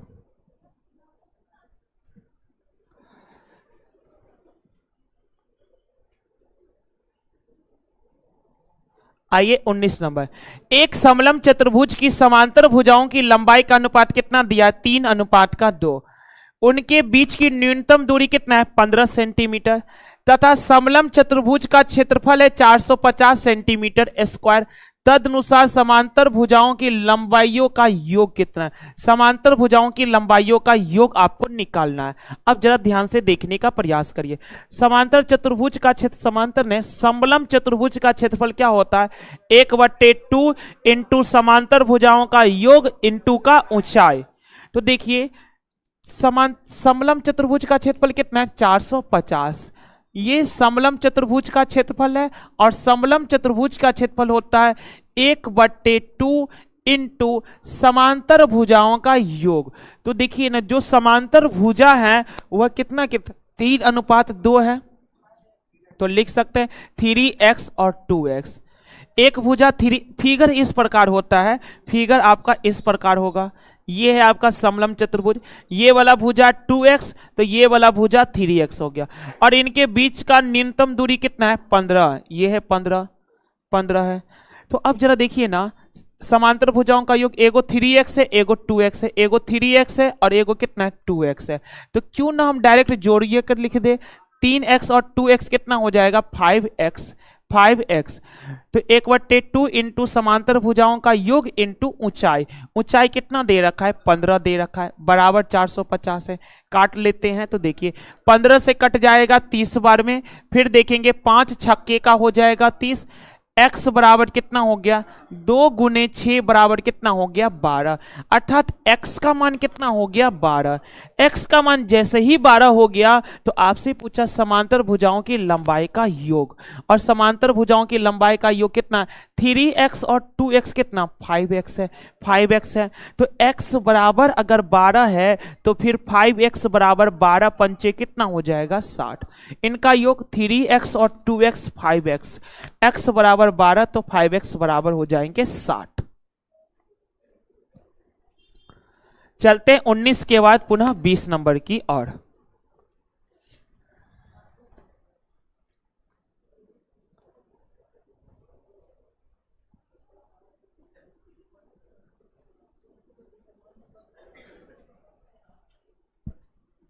देखो क्या लिख रहा है, जानते हैं? Books lover. यार सोनाली सिस्टर, तुम्हारा टेंशन हो रहा है। पीछे आगे भाग गया, नीचे करिए तो क्या लिखा है? हाँ ये लिखा है, यार सोनाली सिस्टर, तुम्हारा टेंशन हो रहा है मुझे। सबसे पहले तुमको टेंशन क्यों हो रहा है उसके बारे में आए। अगर तुम्हें कुछ हो गया,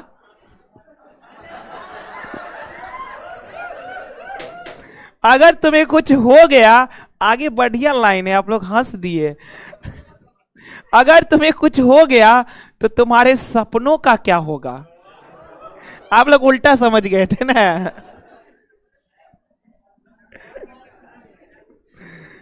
अगर आपको कुछ हो गया तो आपके सपनों का क्या होगा ना। जो भी बातें सोनाली पढ़ती है लेकिन सब क्वेश्चन का आंसर बताती है। 20 नंबर आ जाइए। अब बताती है तो फिर तारीफ भी तो करना पड़ेगा ना। चलिए इधर आ जाइए। दो पाइपें ए तथा बी किसी टंकी को 12 घंटे और 15 घंटे में भरते हैं, ठीक है। एक तीसरा पाइप सी भरी टंकी को ना 20 घंटे में खाली कर देता है। देखिए दो ठो भरने वाला ए और बी 12 और 15 घंटे में भरेंगे। पहला वाला भरेगा 12 घंटा में और दूसरा वाला भरेगा कितना घंटा में, 15 घंटा में भरेगा। फिर देखेंगे सी भरी टंकी को 20 घंटे में खाली कर देगा। सी जो है ना भरी टंकी को 20 घंटा में खाली कर देगा। सी जो है भरी टंकी को कितने घंटे में खाली कर देगा, 20 घंटे में खाली कर देगा। तो हम लोग आगे देखेंगे ना। अच्छा सबसे पहले 12 15 20 कैल्शियम बताइए। 12 15 20 कैल्शियम हो जाएगा 60 हो जाएगा। तो बताइए ना 12 पंचे का 60, 15 चौका 60 और 20 तिया कितना हो जाएगा, 60 हो जाएगा कि नहीं हो जाएगा। तो आपसे पूछना चाह रहा है यदि खाली टंकी में तीनों पाइपें एक साथ खोल दिए जाए, तीन के तीनों एक साथ खोल दिए जाए तो टंकी को भरने में कितना समय लगेगा, समय। तो टाइम बराबर क्या होता है, टोटल वर्क बट्टे इफिशियंसी। तो टोटल वर्क तो 60 है। अच्छा कौन भरेगा, तो तीनों मिलकर भरेगा। तो 5 4 9 और 9 में से 3 घट जाएगा। 5 4 9, 9 में से 3 घट जाएगा 6, 6 दाएं कितना 60, 10 घंटा में भर लेगा। चलिए 20 नंबर के बाद अब हम सभी लोग बढ़ेंगे 21 नंबर की ओर। 21 नंबर की ओर।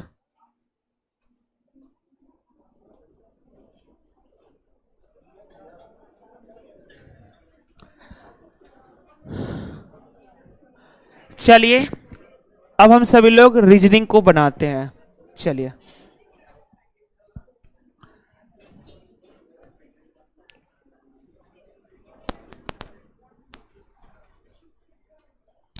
चले 21 आ जाइए 21 की ओर।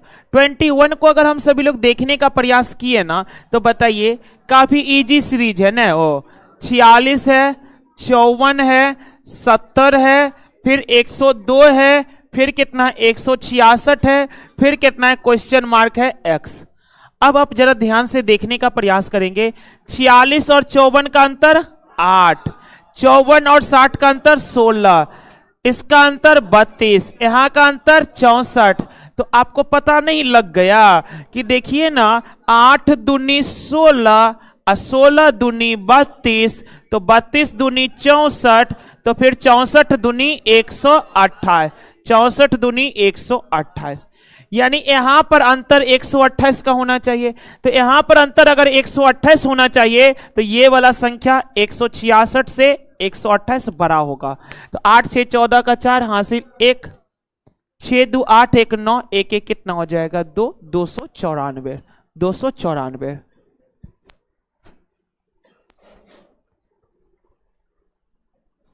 ये वो क्या शायरी मारे जानते हैं, ये इश्क का असर है मेरी जान।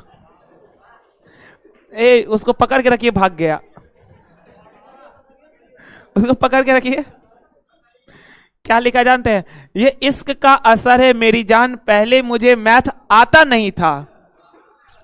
आगे जो लिखा है ना बड़ी खतरनाक लिखा है। ये इश्क का असर है मेरी जान, पहले मुझे मैथ आता नहीं था, एक लड़की से प्यार हुआ, आज मैं अपने गांव का आर्यभट्ट हूं। फिर से मजा आ रहा है ना, इसीलिए आप लोग खूब रील्स देखते रहते हैं ना। चलिए यहां पर लिखा हुआ ये था कि ये इश्क का असर है मेरी जान, पहले मुझे मैथ्स आता नहीं था, एक लड़की से प्यार हुआ आज, मैं अपने गांव का आर्यभट्ट हूं। अगर ऐसे होने लगे ना तो हम लोग सभी गांव में एगो आर्यभट्ट हो जाएगा ना। लेकिन शायरी झकास मारा था ना, बड़ी मेहनत किया होगा इस पर ये। चलिए इधर आइए, सोच समझ करके डिजाइन किया था शायरी को। आइए इधर आइए। राइनो को ये सब लिखा जाता है RHINO। राइनो को क्या लिखा गया देखिए, POJIS लिखा है। अब जरा देखिएंगे ना, R मतलब 18, H मतलब 8, I मतलब 9, N बराबर 14, O बराबर 15, S बराबर 19, I बराबर 9, J बराबर 10, O बराबर 15 और P बराबर 16 लिख लिए। अब देखेंगे लॉजिक क्या लग रहा है, तो देखिए 18 + 1 19, 8 1 9, 8 1 9, 9 1 10, 14 1 15 और 15 1 16, अर्थात एक एक की वृद्धि हो रहा है, एक एक की वृद्धि हो रहा है। लेकिन वृद्धि कैसे हो रहा है, स्टार्टिंग वाला चला गया लास्ट में। तो देखिए ना, H के बाद I लास्ट में, गलत जवाब। I लास्ट में है, गलत जवाब। स्टार्टिंग में E है ना 5, तो 5 में की वृद्धि 6, अच्छे मतलब F, स्टार्टिंग में F आएगा, E है, एक एक की वृद्धि हो रहा है। तो यहां पर 5 है, E मतलब 5, 5 में एक की वृद्धि हुआ 6, H मतलब 8, 8 में एक की वृद्धि हुआ 9, 9 मतलब I। तो एगो कॉर्नर पर F, अगला कॉर्नर पर I, F और I कौन सा ऑप्शन है, C नंबर। अब बताइएगा, दर्पण प्रतिबिंब पूछा है क्या, दर्पण को कहां रखेंगे, दाईं ओर। तो यहां पर जैसे ही हम लोग दर्पण को रख दिए तो आप लोग जानते होइएगा मिरर इमेज में लेफ्ट राइट में बदल जाता है, राइट लेफ्ट में बदल जाता है, लेकिन टॉप और बॉटम में कोई बदलाव नहीं होता है। तो देखेंगे जरा ध्यानपूर्वक, ये जो G का गोल वाला एरिया है, गोल वाला एरिया है वो ऊपर में है, तो ऊपरे में रहेगा। यहां है, यहां है, यहां गलत है, 3 का तीनों ऑप्शन में है ना। अब देखेंगे सबसे पहले बार हम केवल गोल वाला एरिया पकड़े हैं।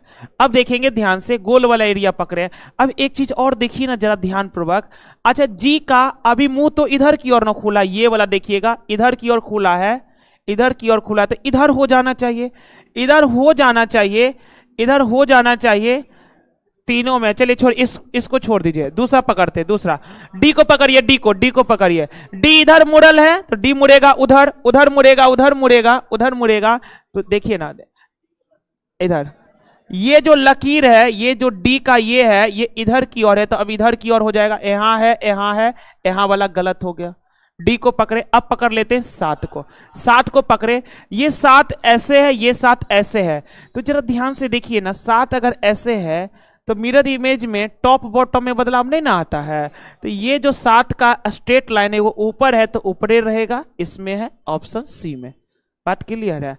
अनेकों तरीके हैं, जरूरत नहीं कि हम जो तरीका बताएं उसी तरीका से आप छाट सकते हैं, अनेकों तरीका है यहाँ पर।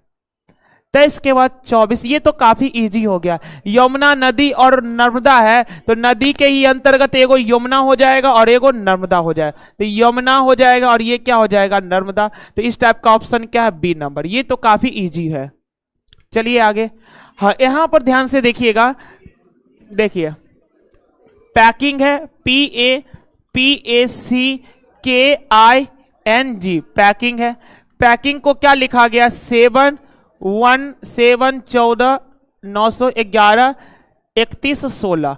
अब जरा ध्यान से देखिएगा क्या है ये, P का position 16, A 1 C 3 K 11 I 9 N 14 G 7। जरा देखिएगा यहां पर क्या किया है इन्होंने, 7 इधर आ गया, 14 इधर आ गया, 9 इधर आ गया, 11 इधर आ गया, 3 इधर आ गया, 1 इधर आ गया, 16 इधर आ गया, उल्टा कर दिया है, उनके पोजीशन को उल्टा कर दिया। तो बताइए ना, F मतलब 6, तो ये F जो स्टार्टिंग वाला है लास्ट में आ जाएगा। 6 नहीं है, गलत है, 6 है, सही है, 6 है, सही है, 2 ठो ऑप्शन तो ऐसे ही काट लिए। अब बताइएगा जरा ध्यान से, स्टार्टिंग वाला डिफरेंट है, तो क्यों नहीं स्टार्टिंग में दिमाग लगाए। स्टार्टिंग वाला कौन होगा, लास्ट वाला, लास्ट वाला स्टार्टिंग में आ जाएगा। लास्ट में S है, तो S का क्रमांक होगा 19, तो स्टार्टिंग में आ जाएगा 19, यहां पर है ऑप्शन C। स्टार्टिंग और लास्ट को पकड़ते ही खत्म हो गया। चलिए आगे बढ़ जाते हैं 25 के बाद 26 नंबर की ओर। 26 नंबर में जरा ध्यान से देखिएगा, इस बार बताइए क्या लॉजिक लग रहा है, बताइए आप लोग। बना कि नहीं बना? ये नहीं बना, कैसे हार मान गए? अच्छा ये बताइए, जब कोडिंग डिकोडिंग का प्रश्न नहीं बनता है तो आप क्या करते हैं? पहले इसका पोजीशन लिखते हैं, लिखने के बाद भी नहीं बन पाया, कोई बात नहीं। BEHIND बिहाइंड को क्या लिखा है? BL जी है, जे है और जी है और फिर क्या डी है। पहले पोजीशन लिखिए, तो बी का मतलब 2, ई का मतलब 5, एच का मतलब 8, आई का मतलब 9, एन का मतलब 14, डी का मतलब 4, डी का मतलब 4, जी का मतलब 7, जे का मतलब 10, जी का मतलब 7, एल मतलब 12, बी मतलब 2। अब दिमाग लगाएंगे। पहला दिमाग तो आप लोगों को ये चल रहा होगा कि सर 4 4 2 2, तो फिर यहां पर ओ ओ और ई एक को ऑप्शन ही नहीं है, तो ये वाला तो दिमाग आपका बेफालतू है। अब देखेंगे ध्यान से हो क्या रहा है, यहां पर ध्यान से देखने का प्रयास करिए, हम सभी लोग ध्यान से देखिएगा। आइए लॉजिक बताते हैं। देखिए ये जो 4 है ना, इस 4 में से 2 की कमी हो जाएगा तो 2 आएगा, 2 की कमी हो गया। 14 में 2 की कमी 12, 9 में 2 की कमी 7। अब फिर उल्टा चलेगा, अब फिर उल्टा देखिए ध्यानपूर्वक, 2 में 2 की वृद्धि 4, 5 में 2 की वृद्धि 7, 8 में 2 की वृद्धि 10। बात पता चला? ऐसे में कमी हो रहा है और इधर से वृद्धि हो रहा है, यानी पहले 3 लेटर में वृद्धि होकर के अंतिम 3 लेटर चला गया। तो देखेंगे ना, O 15 है, R 18 है, A 1 है, पहला 3 लेटर। तो देखिए पहला 3 लेटर वृद्धि तो 2 है, 4 हुआ, तो 15 2 17, यानी अंतिम में 17, 17 बराबर Q होता है, Q है ये वाला ऑप्शन और ये वाला ऑप्शन खत्म हो गया। 18 है, 18 में 2 की वृद्धि करेंगे 20 होगा, यहां भी 20 है, यहां भी 20 है। A बराबर 1, 1 में 2 की वृद्धि करेंगे 3, तो C बराबर 3 होता है, E बराबर 5 होता है, ये भी गलत हो गया। और इधर से जब लेंगे तो N बराबर 14, G बराबर 7, E बराबर 5, इधर क्या होगा? 2 की कमी होगा, तो 5 में से 2 की कमी 3, 7 में से 2 की कमी 5, 14 में से 2 की कमी 12। चलिए 26 नंबर के बाद फिर हम सभी लोग बढ़ते हैं 27 नंबर की ओर। पेन इधर है, इधर गिरा, इधर। चलिए 27 नंबर आ जाइए, इधर अरेंज करना है। सबसे पहले देखेंगे ना, पहला लेटर तो सबका समान है, पहला लेटर सबका समान है। अब दूसरे लेटर पर फोकस किए ना, तो देखिए ए आया है, ओ आया है, ई आया है, ओ आया है और ई आया है। तो बताइए ना, सबसे पहले ओ आता है कि ए आता है कि ई आता है? तो पहले ए आता है, अर्थात ये वाला सबसे पहले आएगा 1, तो ये वाला कहानी खत्म।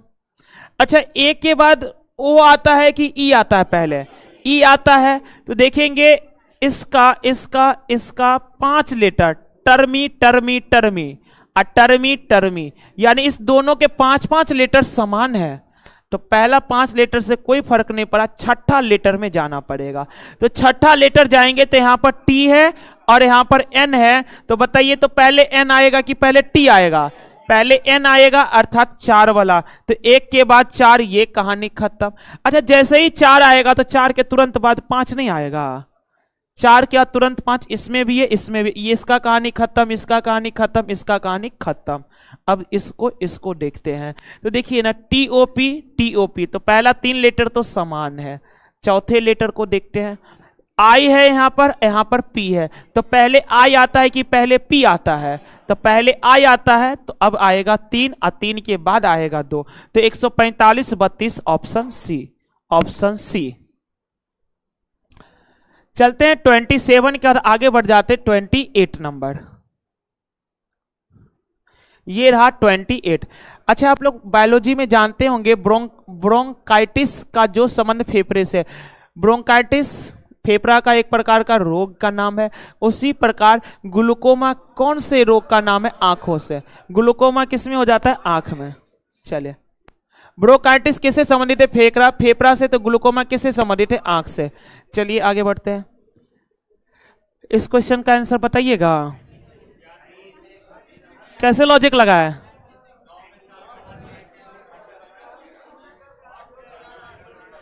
नौ 2 11,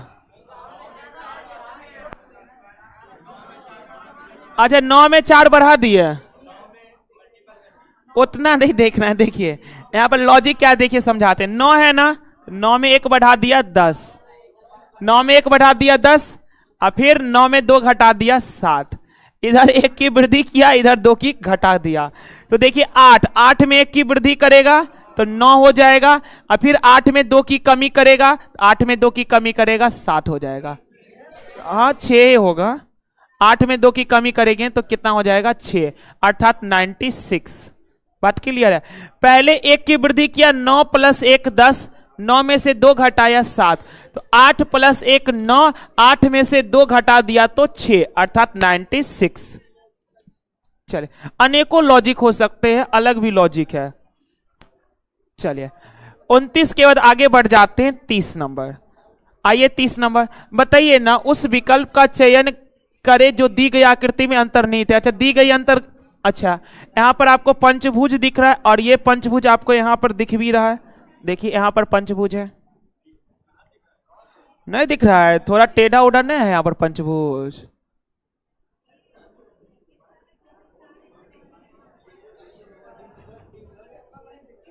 अच्छा ये ट्रायंगल, ये भी दिख रहा है आपको, कहां दिख रहा है हालांकि ये बताइए ना।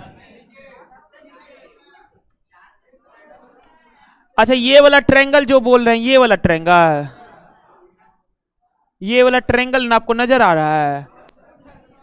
अच्छा 1 मिनट रुक जाइए, 1 मिनट रुक जाइए, रुक जाइए।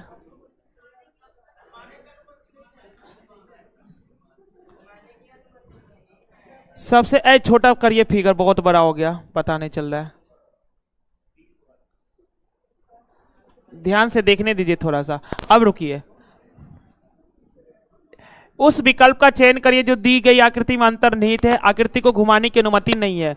तो यहां पर तो ये भी है, ठीक है, और आप लोग बोल रहे इसके बारे में ना, इसके बारे में, तो ये ट्रायंगल, अच्छा आपको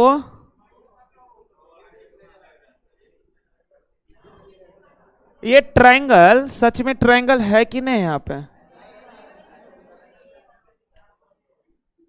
ट्रायंगल तो है, लेकिन तो घुमाने की अनुमति नहीं है, तो ठीक है घुमाने की अनुमति नहीं है, लेकिन एक बात नहीं, फिर ये तो कहना गलत हो जा रहा है ना। उस विकल्प का चयन कर जो दी गई आकृति में अंतर्निहित है, तो ये भी अंतर्निहित है, थोड़ा सा लग रहा है। और हाँ एक चीज और कह सकते, जानते हैं, ये जो है ना थोड़ा सा घुमाया है, ये जो है थोड़ा सा घुमाया ऐसे करके, देखिए सीधा नहीं है, ऐसे करके घुमाया तब जाकर के ये है, ये घुमाया है तब जाकर के ये मिलता है, और ये ट्रायंगल आपको सीधा सीधी यहां पर नजर दिख रहा है। तो आपके हिसाब से आंसर क्या हो रहा है, डी, और यही सही लॉजिक था, क्योंकि यहां घुमाने की अनुमति नहीं था, हम सीधे लगा कि पंचभुज है, यहां पंचभुज था, घुमाने की अनुमति है ही नहीं यहां पर। तो ये पंचभुज यहां जरूर दिख रहा है, लेकिन घुमाने के बाद दिख रहा है, तो आपको घुमाने की अनुमति नहीं है, ऑप्शन डी सही जवाब है। चलिए 30 के बाद बढ़ जाते 31 नंबर, फिर इसमें लॉजिक लगाइए आप सभी लोग। सी आ रहा है, बताइए, यहां पर देखते हैं ध्यान पूर्वक। आइए सबसे पहले एरो को पकड़ते, एरो को, एरो अभी यहां पर है, ठीक है, एरो अभी यहां पर है, तो आ गया यहां पर एरो, आ गया यहां पर एरो, फिर आ गया यहां पर एरो, यहां पर आ गया, फिर आ गया पुनः यहां पर एरो, तो अगली बार एरो यहीं पर आएगा, ये बात पता चला आपको, एरो यहीं पर आएगा, यहां पर एरो नहीं है, यहां पर एरो नहीं है, यहां पर एरो है, यहां पर एरो है। सबसे पहले एरो के बारे में क्लियर किए। अब एरो हट गया, तो अब देखते हैं ब्लैक कलर वाले को, यहां पर ब्लैक है, फिर अगला में ब्लैक है, फिर उसके अगला में ब्लैक है, फिर उसके अगला में ब्लैक है, तो फिर इसके अगला में, अर्थात ये वाला पार्ट ब्लैक होगा, ये वाला पार्ट ब्लैक होगा, इसमें ये वाला पार्ट है, लेकिन इसमें गलत है, तो आपका आंसर क्या हो जाएगा, सी, आपका आंसर हो जाएगा सी। चलते हैं 31 के बाद बढ़ते हैं 32 नंबर की ओर। ये लॉजिक पता चला, देखिए यहां पर क्या हो रहा है, 14 का 2 गुना, 14 का 2 गुना 28, पहले वाले का 2 गुना कर देंगे, 28 प्लस 10 कितना हो गया 38, पहले वाले का 2 गुना कर दीजिए, अब बीच वाले को जोड़ दीजिए, 14 का 2 गुना 28 प्लस 10 कितना 38, 15 का 2 गुना 30 प्लस 20 कितना 50, तो 16 का 2 गुना 32 प्लस 30 कितना हो जाएगा 62, पहले वाले का 2 गुना करके जोड़ दीजिए, निकल जाएगा। 33 नंबर, अजय ने एक महिला की ओर इशारा करते हुए बोला। अजय जो है ना एक महिला की ओर इशारा करते हुए बोला। अजय जो है ना एक महिला की ओर इशारा करते हुए बोला। ठीक है, फिर ध्यान से देखेंगे ना। अच्छा, लास्ट में क्या पूछा है? अजय महिला का क्या है, यानी अजय और महिला में रिलेशन चाहिए आपको। अब जरा ध्यान से देखिएगा आप सभी लोग, बताइए। अजय ने एक महिला से कहा, इशारा करते हुए कहा कि वह मेरी माँ, यानी इसके बारे में बोलना चाह रहा है कि वह जो है ना मेरी माँ के पिता। अच्छा, मेरी माँ के पिता मतलब नाना जी, मेरी माँ के पिता मतलब नाना जी, नाना जी की इकलौती पुत्री, तो नाना जी की इकलौती पुत्री मतलब मेरी माँ है। तो ये जो महिला है इस अजय की कौन है? माँ है। आगे पढ़ने की कोई आवश्यकता नहीं है, आपको अजय और महिला में रिलेशन चाहिए, तो अजय और महिला में रिलेशन मिल गया है। तो बताए अजय महिला का क्या है? अजय महिला का क्या होगा? पुत्र होगा। ये लाइन बेफालतू है, इसके चक्कर में रहिएगा तो समय लैप्स होगा, समय लैप्स होगा। मेरी माँ के पिता, तो मेरी माँ के पिता मतलब नाना, और नाना के इकलौती पुत्री तो खुद ही माँ हो जाएगी। तो ये महिला इस अजय की क्या है? माँ है। चलिए 33 के बाद आगे बढ़ जाते 34 नंबर। इसमें लॉजिक लगा, क्या हुआ? कैसे लगाएं? अच्छा 35 35 70, और फिर ये एक मिनट इधर बोले 70 है, ठीक है ना, ये आप ही लोग बोले 70, तो इधर 42 और 4 3 7, इधर कितना हो गया? 75, 4 3 7 7 1 80। अच्छा 70 75 80 तो आगे 85 ना, तो यहां पर कितना आ जाएगा? 29 ना, 29 आ रहा है। ठीक है 29 आ रहा है, ठीक है, ये भी लॉजिक सही है। लेकिन दूसरा लॉजिक ध्यान से सुनिएगा ना, दूसरा लॉजिक ध्यान से, ये भी लॉजिक सही है। देखिए 35 7 42, 42 7 49, 49 7 56, 35 में से 2 घटा 33, 33 में से 2 घटा 31, 31 में से 2 घटा 29। रेलवे का क्वेश्चन था। देखिए ध्यानपूर्वक हो क्या रहा था यहां पर, 35 7 42, 42 7 49, 49 7 56, टिल्ट बढ़ रहा है। फिर 35 में से 2 घटा 33, 33 में से 2 घटा 31, 31 में से 2 घटेगा 29, 29। आप सभी लोगों का भी लॉजिक सही था। ये 70 75 80 तो 85, 85 में से 56 घटा लेंगे 29 आ गए।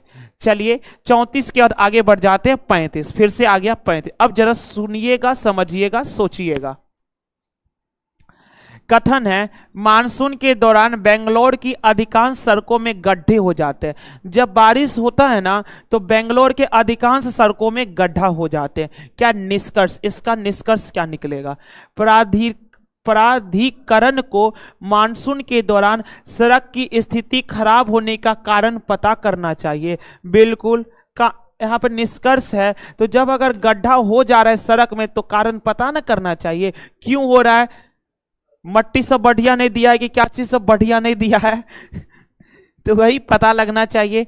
और प्राधिकरण को सभी गड्ढे भरने चाहिए और मुख्य सड़कों को व्यवस्थित रखने के लिए समाधान ढूंढना चाहिए। दो का दोनों निष्कर्ष सही है, तो क्या हो जाएंगे? 1 और 2 दोनों अनुसार। ये तो काफी इजी हो गया था। अब बताइएगा निष्कर्ष का चयन करना है, तो ध्यान से देखें, क्या W ग्रेटर या इक्वल देन A होगा? W ग्रेटर या इक्वल देन A, देखिए W और A, तो देखिए ना एक तरफ ग्रेटर देन हो रहा है, एक तरफ लेस देन हो रहा है। तो जब ग्रेटर देन और लेस देन दोनों आ जाएगा ना तो कोई निष्कर्ष यहां पर नहीं निकलता है, इसमें नहीं, यहां पर कोई निष्कर्ष नहीं निकलेगा।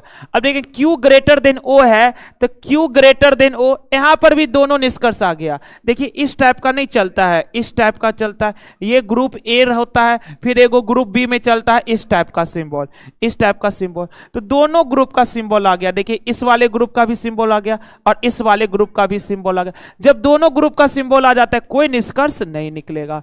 फिर देखिए इधर W greater than Z, W greater than Z। अब बताइए, ये तो केवल एक ही ग्रुप का ना सिंबल है, इस वाले ग्रुप का सिंबल नहीं, इस वाले ग्रुप का सिंबल है, इस वाले ग्रुप का सिंबल है। तो यहां पर W ग्रेटर देन Z बिल्कुल सही बात है। जब 3 का तीनों सिंबल आता है तो प्रेफरेंस किसको दिया जाता है? इधर ग्रेटर देन वाले ऐसे कहिए डब्ल्यू के तरफ मुड़ा है तो डब्ल्यू ग्रेटर देन क्या हो जाएगा जेड। ये बात एकदम सही है, सही है। अब जरा ध्यान से देखेंगे चौथा नंबर क्या है, ए ग्रेटर देन ओ है, ए ग्रेटर देन ओ है तो ए किधर है, यहां पर है, ए ग्रेटर देन ओ नहीं हो सकता क्योंकि दोनों ग्रुप का सिंबल आ गया, दोनों ग्रुप का सिंबल आ गया, गलत। ऑप्शन बी ही क्या है आपका सही है, ऑप्शन बी क्या है आपका सही है। 36 का 37 नंबर कथन, इसको जरा ध्यान से समझिएगा। एक साक्षात्कारता रिज्यूम पढ़ने के बाद, एक साक्षात्कारता जो है ना रिज्यूम पढ़ने के बाद सीधे उम्मीदवार से उच्च स्तरीय प्रश्न पूछने लगता है। जैसे ही कोई नौकरी लेने के लिए गया ना तो उसका रिज्यूम पढ़ा, रिज्यूम पढ़ने के बाद ना सीधे एकदम छोटका छोटका क्वेश्चन ना है, कहां से आए हैं यही सबसे स्टार्ट होता है, सीधा एकदम हाई फाई क्वेश्चन पूछना स्टार्ट कर दिया। तब देखिए धारणाएं उसके, अब सीधा हाई फाई क्वेश्चन पूछा है ना तो उसके मन में क्या धारणा हो सकता है, ये थोड़ा फंसाने का प्रयास करिएगा। ध्यान से पहले एक बार और पढ़ ले।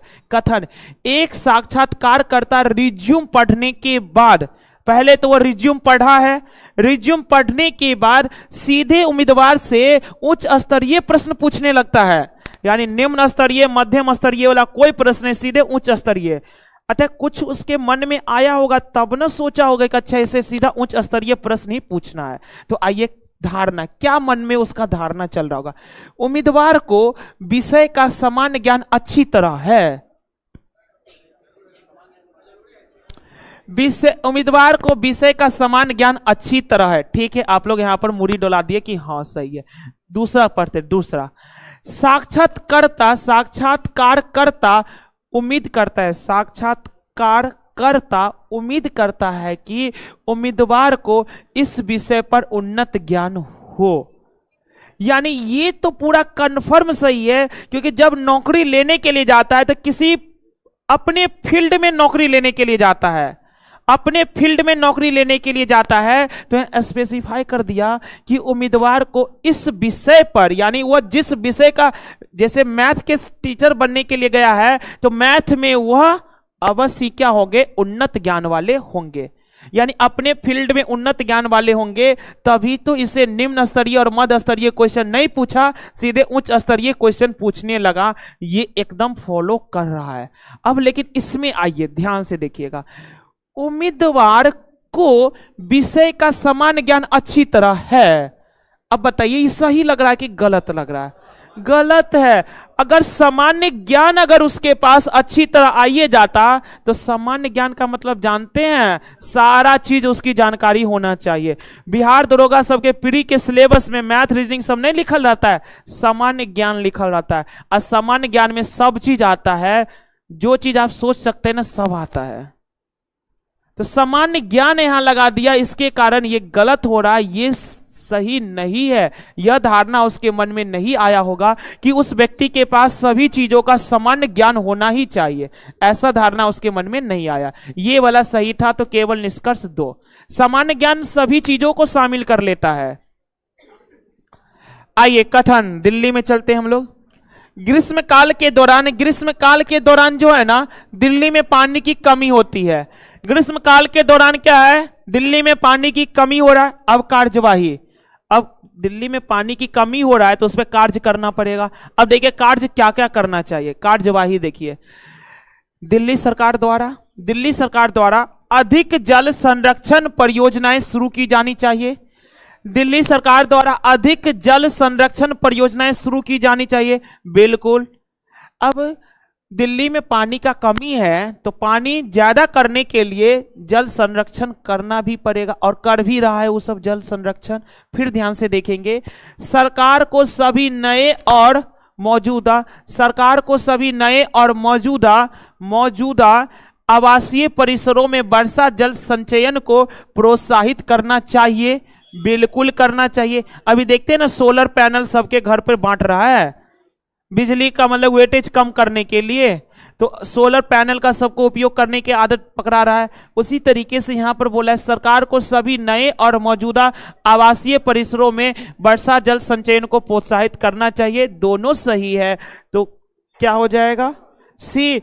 कार्यवाही 1 और 2 दोनों उपयुक्त है। हाँ, कार्यवाही 1 और दोनों उपयुक्त है। चलते हैं इस क्वेश्चन में। 7 गो डब्बा है, P Q R S T U और भी, एक के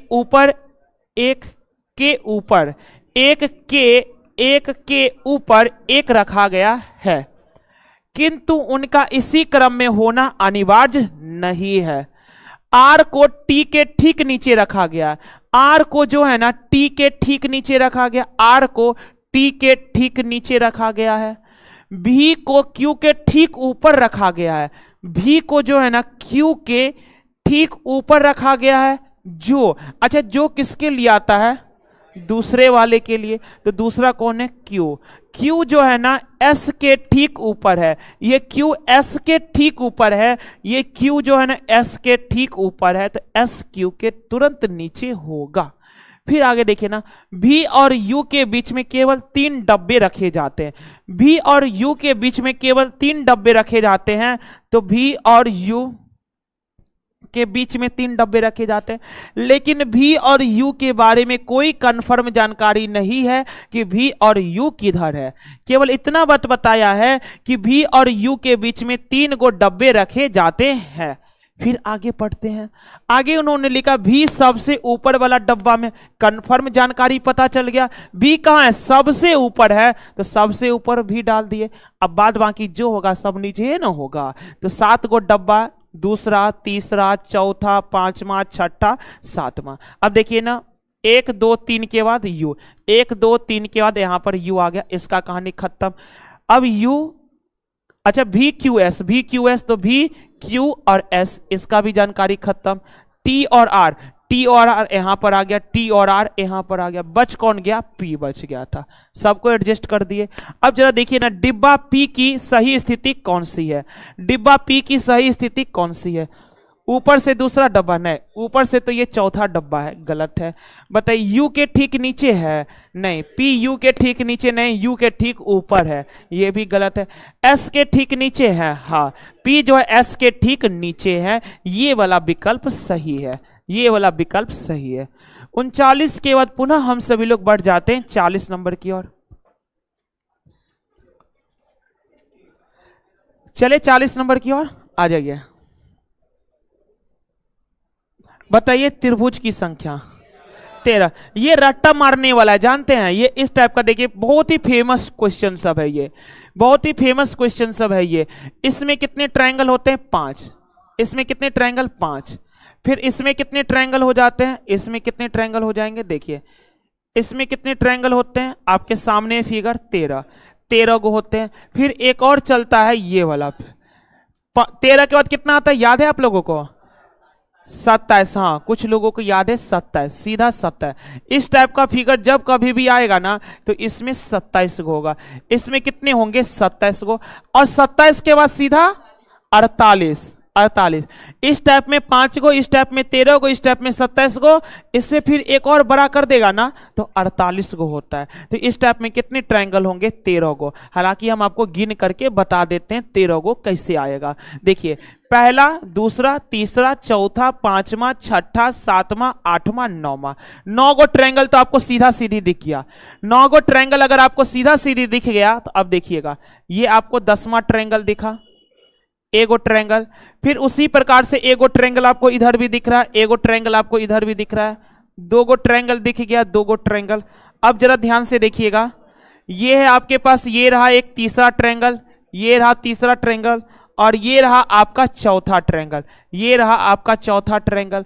4 गो ट्रायंगल और, तो 9 + 4 कितना हो गया? 13। इसमें कितने ट्रायंगल है? 13 ट्रायंगल है। चलिए मॉक टेस्ट पेपर 24 के भी हम सभी लोग 40 के 40 क्वेश्चनों को सॉल्व कर चुके हैं। पुनः अब हम लोगों की मुलाकात होने वाला है मंडे से, और मंडे से हम सभी लोग जिस प्रकार के क्वेश्चनों का प्रैक्टिस करते थे पुनः उसी प्रकार के क्वेश्चनों का प्रैक्टिस पुनः प्रारंभ कर लेंगे सोमवार से। चलते हैं, तब तक आप सभी लोग इस सप्ताह में जो भी टेस्ट पेपर हुआ है उसका रिवीजन जरूर कर लीजिएगा, ठीक है। चलिए पुनः हम सभी लोग सोमवार से मुलाकात करेंगे। चलिए, तो आप सभी लोग में से जितने तक अभी तक वीडियो को लाइक नहीं किए, वीडियो को लाइक कर दीजिएगा, ठीक है। जाते जाते वीडियो को लाइक कर दीजिए और अपने दोस्तों के बीच शेयर कर दीजिए। और आज का वीडियो कैसा लगा इस बात का भी जवाब कमेंट बॉक्स में जरूर बताइएगा। ठीक है, फिर हम सभी लोग को मुलाकात करेंगे सोमवार को। तब तक आप सभी लोग अच्छे से रिवीजन कर लीजिएगा। धन्यवाद सभी लोगों का।